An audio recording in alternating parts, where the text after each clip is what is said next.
Je n'ai jamais couvert une histoire aussi déchirante que celle-ci. À l'âge de 14 ans, cette jeune fille a été fécondée par son père et infectée par la maladie que nous redoutons tous. C'est difficile à imaginer, mais ce que vous avez entendu est vrai. akajya ashaka ngo buri kanya n'umugore nagenda muri ndyamana nawe ntanyije ndabyanga mbyanze arambwira iti ntubibwira mama wawe nzakwicana nawe.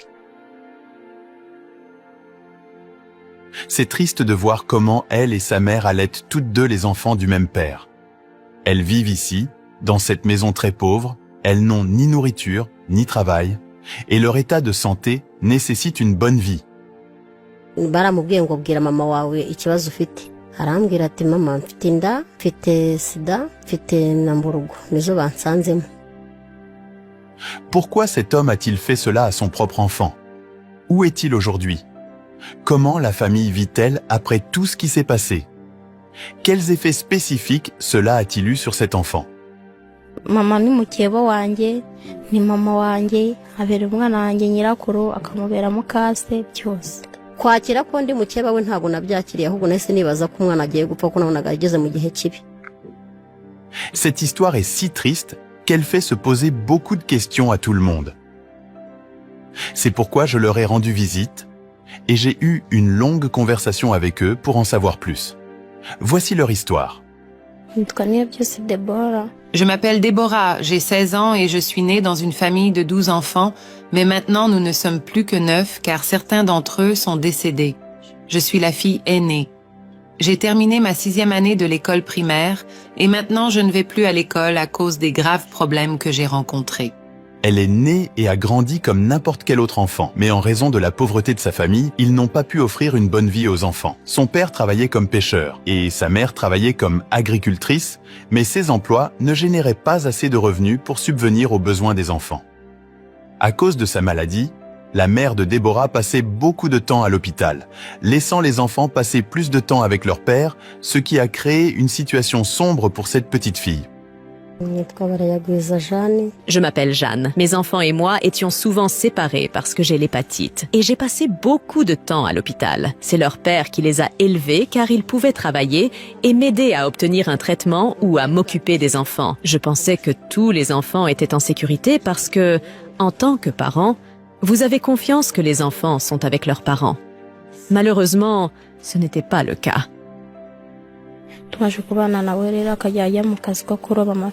Mon père avait l'habitude de pêcher du poisson et de le vendre, mais parfois il me le donnait pour que je le vende au marché. C'est ainsi que nous vivions. Cependant, mon père disait souvent que je n'étais pas son enfant et que ma mère m'avait amené d'ailleurs. Cela me troublait profondément. Finalement, mon père a commencé à me forcer à coucher avec lui. À cette époque, ma mère n'était pas là et je n'avais personne pour m'aider, alors je l'ai fait. Mon père m'a menacé de nous tuer tous si je le disais à ma mère.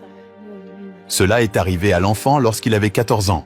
Son père a continué à faire ces choses cruelles parce que sa mère était absente. Vous pourriez penser que cela a duré peu de temps, mais son père a agi ainsi pendant plus d'1 an. Alors, qu'est-ce qui l'a poussé à ne plus tolérer cela?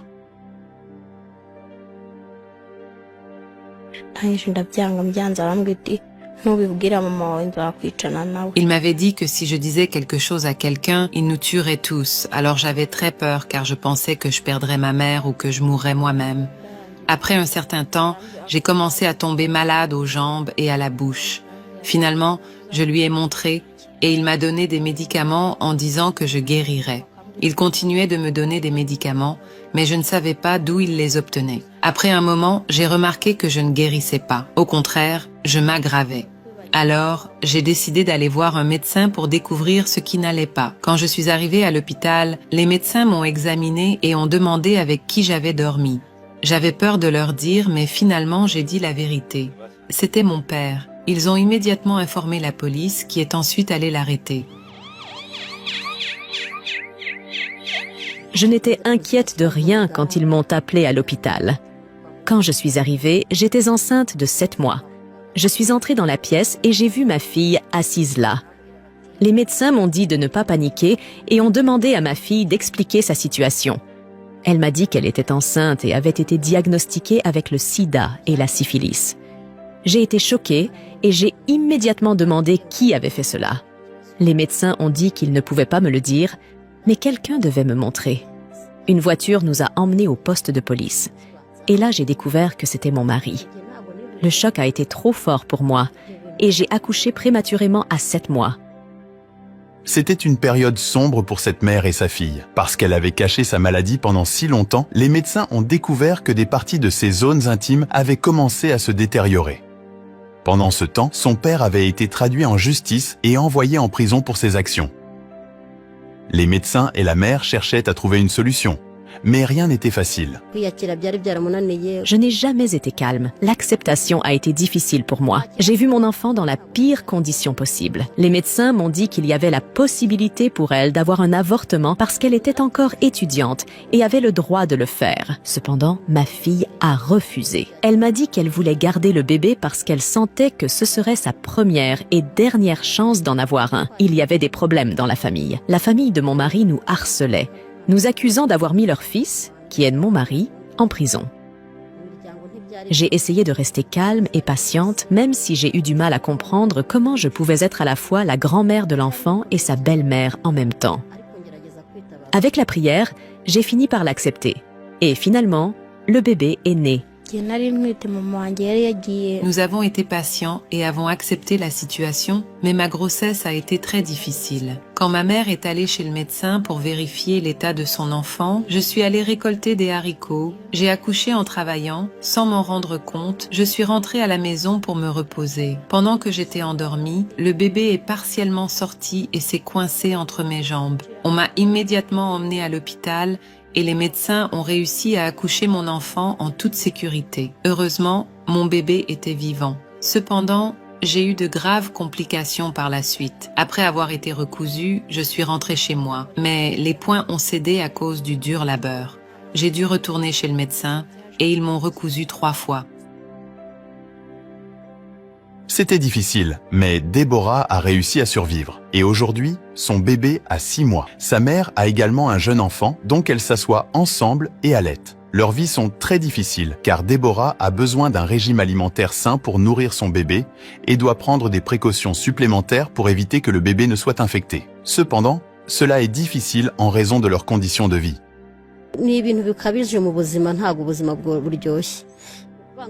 La vie que nous menons est très difficile et dépasse mes capacités. Je suis atteinte d'hépatite, donc je ne peux pas faire de travail pénible. Pour gagner suffisamment d'argent, je travaille dans les fermes des autres.